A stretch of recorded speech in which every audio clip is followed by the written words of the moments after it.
mindful of that. That can also be a problem, which may be one of the reasons why management of government want to suppress their voices. Yesterday, I heard in the news that for the first time in Saudi Arabia, a man and a woman can sit together in a restaurant. That is not allowed in Saudi Arabia. No. Ce n'est pas possible, like the French will say. It is not possible. C'est pas possible. Ce n'est pas possible.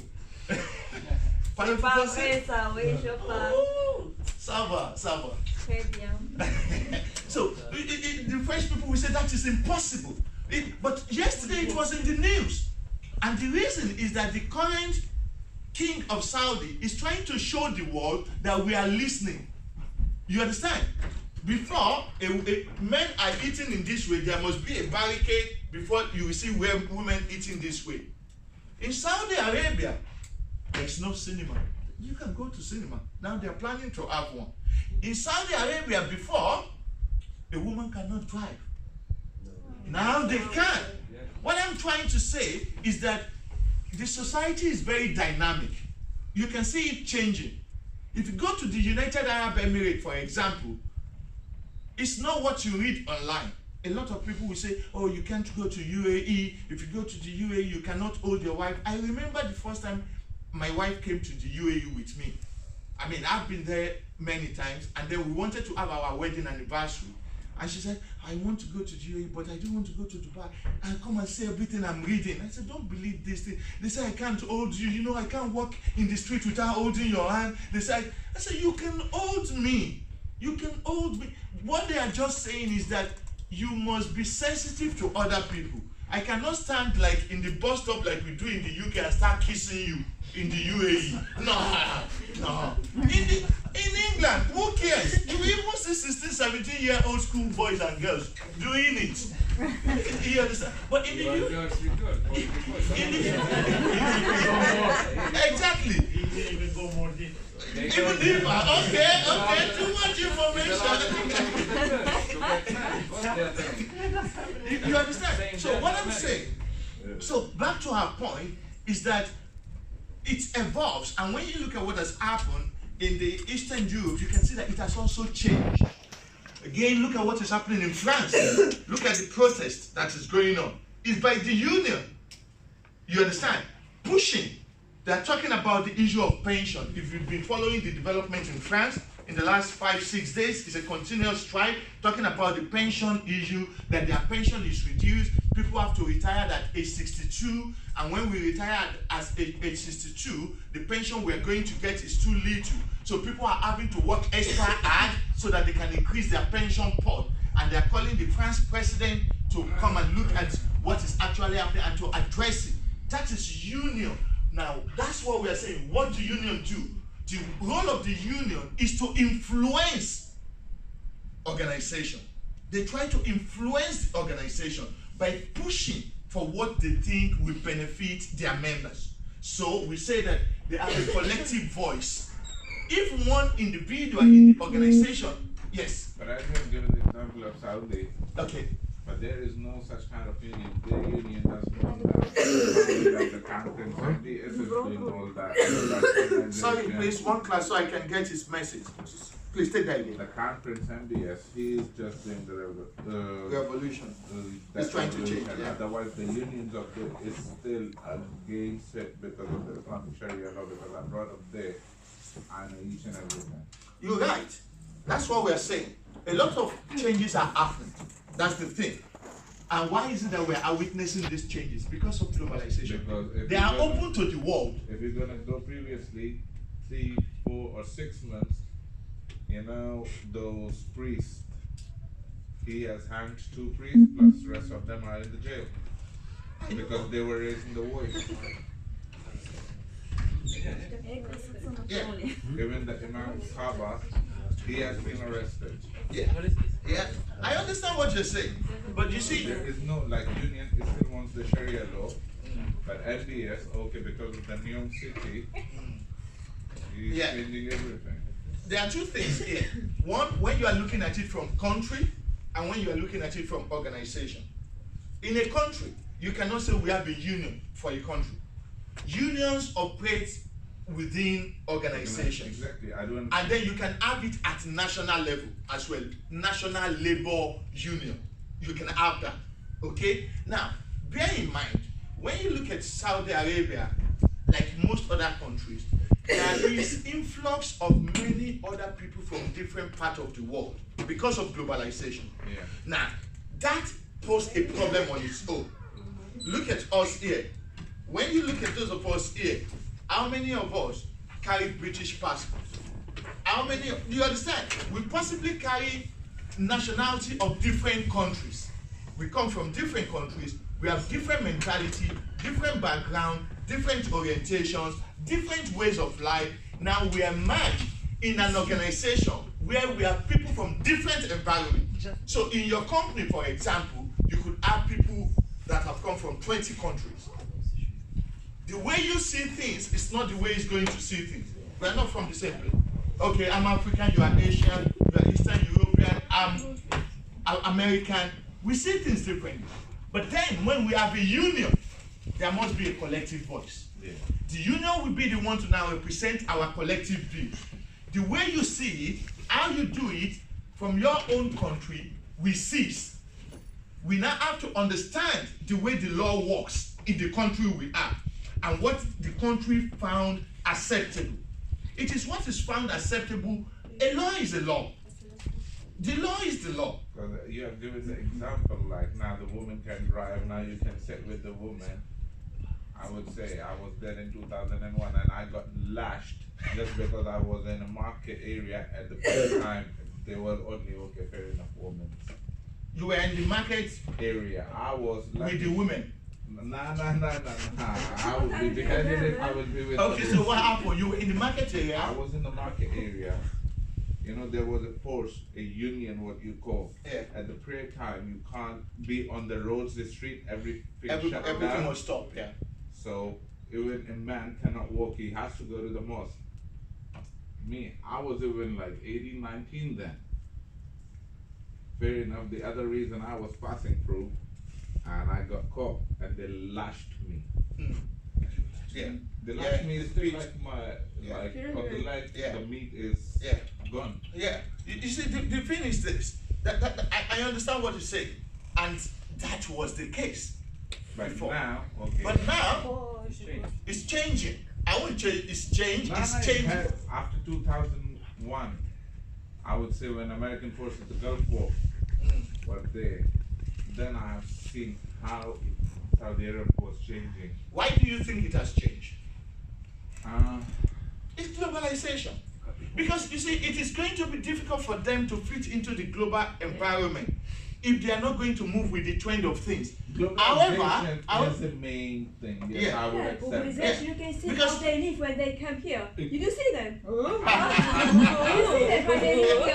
How I they know live that. here. I know that They inside have out. I understand. She's absolutely right. I know them inside They out. can't Before, make businesses now. they have a law, nowadays. like a student, they cannot have hair bigger than this, right? Mm.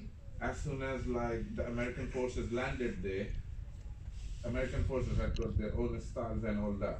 So you know all the dresses they copied, everything so slowly, very slow because of that Sharia law. Yeah. Because they got a separate union which implements all the Sharia law and no one, even a prince, royal family cannot change that. No, I understand what you're saying. Because Bec- they you have see, like you have said- prosecuted so many princes which are sitting Like you abroad. have said, even the crown prince can't because there is a government in place. But now this man can't do anything. Well, he is influencing things.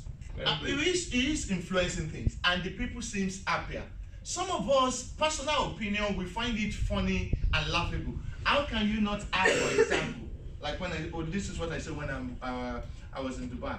I said, when I'm teaching my students, I said, how can you say, okay, we are not going to have a cinema here, but every weekend you drive from Saudi to Dubai to come and see a was movie. good since To beginning. come and see a movie. It doesn't make sense. I said to my students, I said, okay, you are saying that you don't want your wife to drive, okay?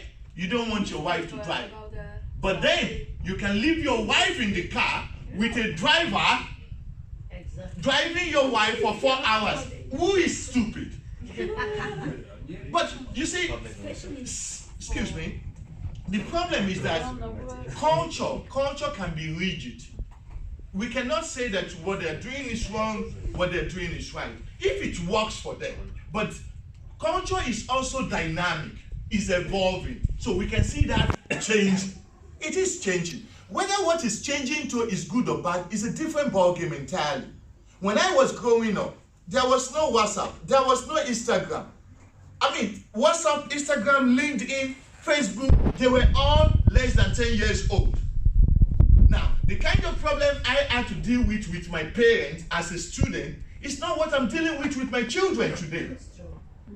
And you can have 5 of you, your wife, your 3 children can be in the same house.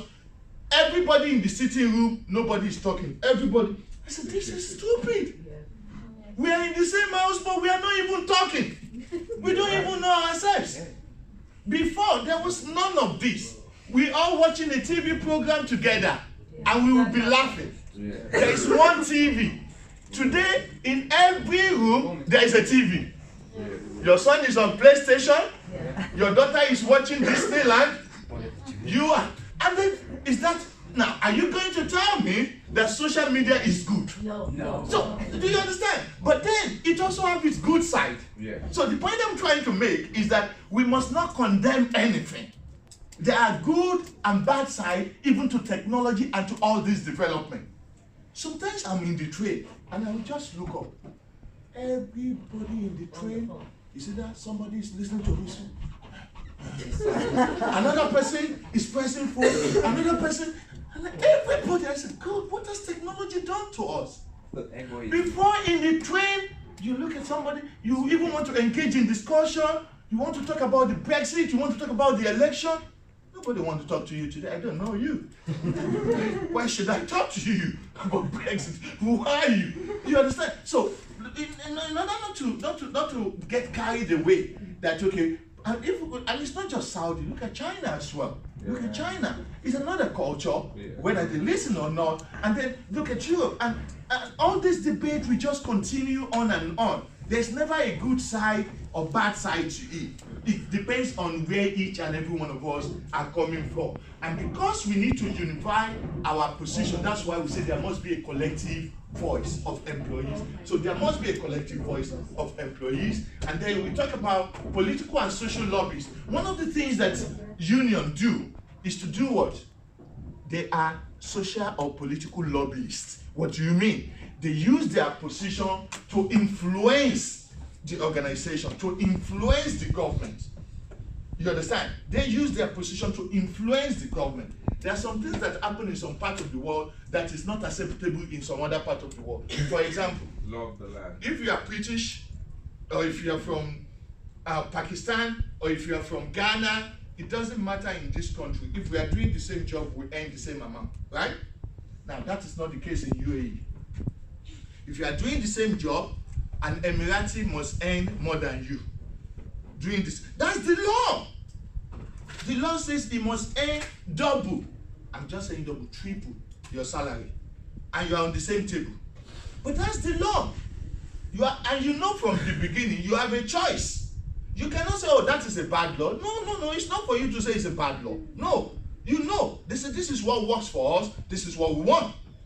So it's your choice if you want to take the job or not. That's the truth.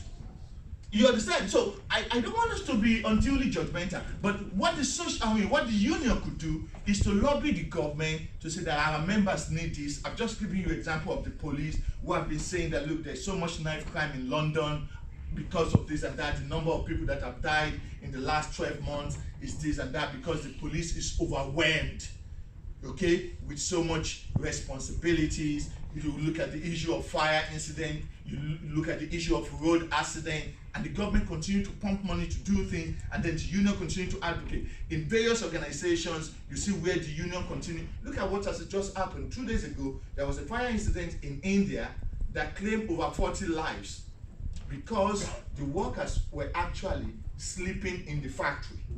And the factory was located in a residential area. Now, the union is going to pick that up, isn't it? What do you think will happen? If those workers have a union, what do you think they will do? Nothing there. Well, ideally, I think there is so much they can do. Oh, In the first instance, how and why the fire happens is secondary. It has claimed over 40 lives. But books they can do a lot, but because of the politics they can do nothing. Well, I wouldn't agree they can do nothing. Okay, They what's will happening this push. week? They will push. They can start advocating, make their claim, say what they need for the family. That must happen to the family. Yes. What's happened with this building? If you remember, 2 years ago, I think Greenfield. Greenfield, yeah? Yeah. What's happened with this? Nothing. Well, I wouldn't say nothing. Remember, Why? the What happened? the panel has just presented its report. They Yeah. presented the report. We've seen that people have put up their hands. Some have come up to say, well, I'm sorry we failed. There is another argument, against the fire service that they did not respond on time. There is another argument to it. Some people were even saying that it is because it was dominated by foreigners that is why it was not given. So there are different conspiracy theories. Yeah, but what happened? They just offered some flats for other people, and that's it. Who is responsible for? Who is responsible for that? Who will pay, or who? A lot of people they died there. In that case, is there a union? There's no union. Don't forget. Don't let. Hold on. I don't want to. Hold on. Remember what we are treating here. We are talking about trade union representation. In the case of a block of council building, there's no trade union. What we are talking about is opinion of members of the society. Maybe they brought some. There is none. If there is one, we would have read that by now. There isn't one. What about the council? The council is government. Exactly. The council is government. And the council is responsible for that building. And the council is the one that has failed. They claim the council is the one that has failed. So the council is not going to fight itself. So they are going to try to see how to make sure that the noise dials down, continue to appeal to the members of the public. People have not stopped talking about it, by the way. Yeah. But maybe, if there's a union, maybe there will be stronger representation. For example, Association of Residents Association can make a common position. One of the things they can do is they can lobby the government to say that this and this and this, each member, each person who has lost a member of his or her family should be entitled to an X amount. No amount of money can buy life. But maybe it can bring some succor to the family. Maybe it can help the remaining. Imagine somebody who has lost their father and the father is the breadwinner. How will they continue? That may be the end of their education. That may be. So maybe such money could help. But with a union can lobby. They can make such representation. That's the point I'm trying to make. Look at again, I don't want to get political. Look at the anti-Semitism case in Labour Party. Because the Jewish community have a common position, they were able to make a representation. You see what I mean? Yeah. And when the rabbi of the Jewish community spoke, it went viral. Because there is a representation. That is how powerful union representation is. That's the point I'm making. You understand what I'm saying? Yes, sir. I think in India particular, this guy is gonna back me up. In Karachi, 400 people burnt in one night. Nothing happened. All trade union, everything was in place. Everything there. Yeah, it's a different. 400. Okay, you have just given that example. 2 years back. Okay, I get you. Do you think if such happens in the UK, nothing will happen? Greenfield. The same story. They just offer some. I can give you hundreds of examples of where there has been similar incidents in the UK and there have been full compensation in organizations. I'm not saying in your house. In organizations. So let's compare apple with apple. Don't compare what happened in a block of council flat with what happened in a company where there is a union representation. Do not let us forget, the focus of discussion is union representation, trade union activities. We are not talking of where there is no such representation. Yes, you were saying so. A simple example, in the hotel, there is a union working with the hotels. Okay. And it's true, they have power. was kicked out because the manager didn't like her. But she tried to find reason to kick her out. She kicked her out. She's from Ghana, the lady. She went to union. They represent her. They start investigation in the hotel. The time she was suspended to stay home, she would get paid. She was paid 4 months, and then they put her back to work, and they kick out the manager. The same story. Union.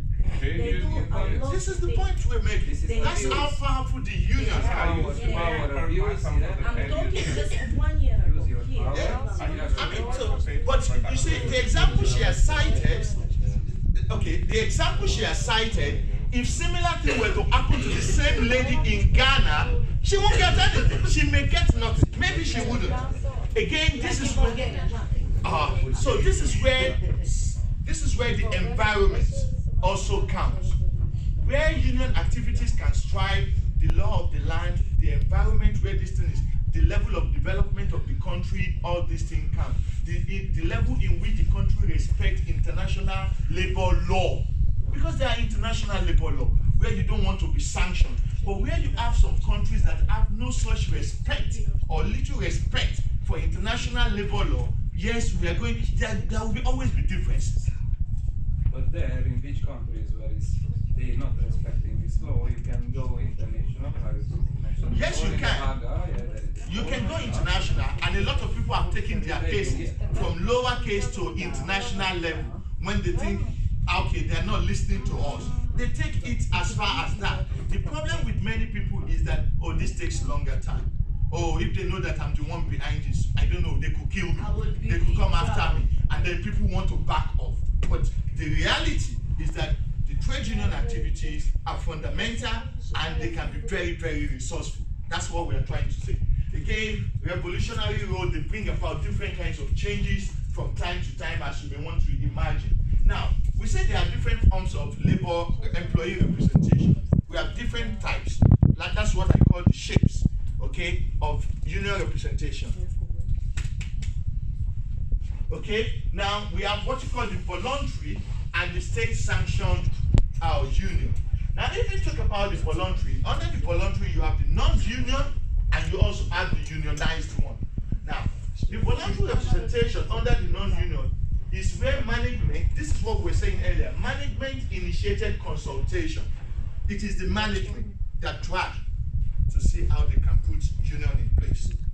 You don't have union, we want to put one. For example, this school decided that it has been difficult for us to reach the student. Many a times, let's say students come around to ask for the same thing every time. Okay, we say you are resuming on the 13th of January. And some students say, why 13th? Why not 24th? Why not 30th? And then the school can decide that we've been going through this in the last 2-3 years, that every student wants to negotiate, for example, different date for resumption. So the school now says, let's have a union. We have different classes. Let's have 2 representatives from this class. From the accounting class, let's have 2 representatives. From economics class, let's have 2 representatives. Come together to represent. And then you will always meet with the management. We discuss with you our plans. You take it to your various classes, discuss with them, come up with one position, and then you meet with us. So that whatever we agree is what we pass to everybody. It is an easier way to communicate, isn't it? And because students understand student language better, they will be able to flow better than when the management just decide and then there will be divergent opinion. So management can actually initiate such consultation, okay, and it can be a form of committee. Again, you have the unionized, where you have informal collective bargaining with no compulsion. Nobody is making it compulsory for an employer to recognize or bargain with them. So it is informal. You didn't tell yourself. You have not constituted yourself into union. But anytime there is a problem in this class, for example, we say, okay, we are sending him and him. You say, why these two? You say, because this one is close to the director. He's close to the director. And this one is the best friend. He's the best friend of the director's son. They will listen to them. You understand? And every time you send them, you get results. If there is a problem again, you will send them. It is an informal. You understand? It's an informal one, and whether they are recognized or not is immaterial, but are you getting results? So that's what you're saying. Then you have what you call the state sanctions, okay, where the state itself, now we've been talking about the government, statute, that is law. Law-sponsored employee participation, like the council, the issue we're talking about, health and safety regulation, the Greenfield that we're just talking about, that's where you have the state sanctioned one. So you have the Greenfield case where we're looking at the issue of health and safety, what actually happened, how should this have happened, what is the fire service doing, how did the police respond, what statement was made by this person, what statement was made by that person. So you begin to look at it. If you listen to the news yesterday, Boris Johnson was in a big trouble. Because of this child. Because of the child and the mobile phone. It's the 21st century. I can't believe that this happened. Well, again, don't just take it like that. Why? I will tell you why. It could be political. Political. It could be political. I'm not saying it is. I'm not a party. This is the most important sector in every country. You know what I mean? It's healthy. It's Yes. the most important thing. How they spend a lot of money for stupid things, and they don't have money for that. Huh? No, it's not funny because when you think if I. But Boris Johnson will tell you that I've only been Prime Minister for less than 4 months. They're talking about. He will tell you I've only been Prime Minister for less than 4 months. NHS has been in existence for how long? So let me be full Prime Minister and I will fix it. That will be what he will tell you. He will tell you I will do it. All the time. It's a bullshit. Yeah. You see what I mean? So that's why I say that it could be political, maybe not. One of the things Boris Johnson did, which was going to make him crucified yesterday, was taking the phone and putting it in his pocket without looking at it. Yeah. But the reality is that he also knew why he didn't want to look at it. And it has been taken up. Now, in such an environment, there was no union, but you know who have been making the representation? The press, the media. The media, because of social media, the thing has gone viral before you could say Jack Yeah, but Robinson. it's good the media that they show us what is the reality, you know. They show us, but the question is, do you think that will have significant impact on the election tomorrow or on Thursday? I don't think so. Because you will be surprised that before the end of today, there will be another thing. No, because most of the people are stupid. They forgot everything. Because that's what politicians want. The politicians want us to forget. Let me tell you, when Chief Rabbi came out and talked about the anti-Semitism thing, it took 2 days. Every attention was focused on Jeremy Corbyn. Yeah, but do you think that the most important thing now, they need to talking about Brexit, when they got a big issue with the HSC, when they got big issue with the police. I like you. You need to go into politics. Yeah. She's really spoiling for political issues. Don't imagine. They don't have staff for HNS. They don't have enough people for them. They're talking only about Brexit. I promise that if you go up, For we them, got the Brexit is the main important thing now. See, the thing For who? the thing is this. Business and politics. The reality. Everything is the highest. One class, please. The reality is that a section is saying this election is all about Brexit. Another section is saying it is beyond Brexit. After Brexit, so what? So that's the thing. But this is what politicians do. Yeah, but And whether you and I like it or not, we are always going to fall victim